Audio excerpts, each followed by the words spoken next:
moving on. So, this will be relating to our next story. So, Sheikh Mohammed bin Zayed Al Nahyan, wishing him a very happy birthday.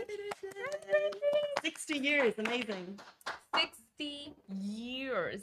And I just read this somewhere this morning and I thought, like, we have to read this out. So, Richard Olson, who is the former American ambassador, said MBZ, he referred to him as the man who runs the UAE.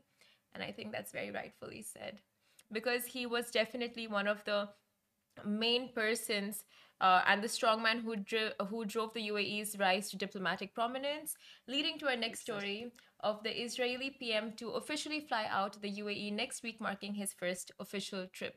Now, sorry, you gonna say something? Wow, it's amazing.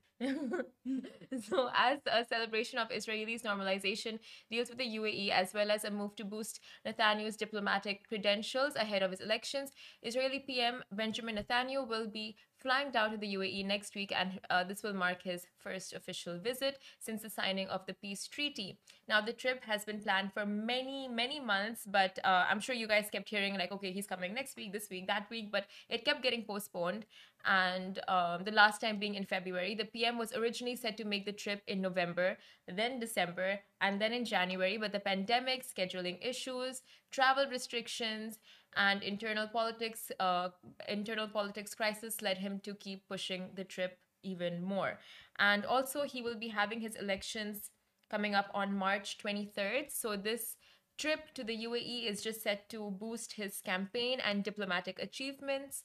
So yeah, many things, intentions tied around this trip, but yeah, hopefully it does happen and take place next week. And he made the announcement today on MBC's birthday, so maybe it's a legit thing this time. It's so interesting what you said at the beginning about, some people heralding MBZ's kind of efforts with strong international relations. We put a post up on Instagram just now of some of the momentous events of this year, which, he was visiting the UK, he met Prince Charles, and that is one thing that he's been very strong, is bilateral ties, and with outside of the country, of course, internationally. And what happened with Israel this year is one of the things that we'll look back at as historic. Yeah. And this visit obviously is in line with that. So very, very cool.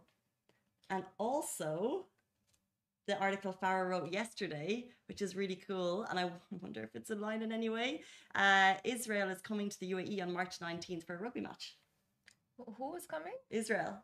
And Israel. They're going head to head with the UAE on March 19th. Oh my It's God. not. Yeah, how cool is that? It's not a spectator. It won't be open to the masses, as far as we're aware. I think it's happening out of Dubai Sports City, but now I'm thinking surely it's at the Rugby 7 Stadium. Let me see that.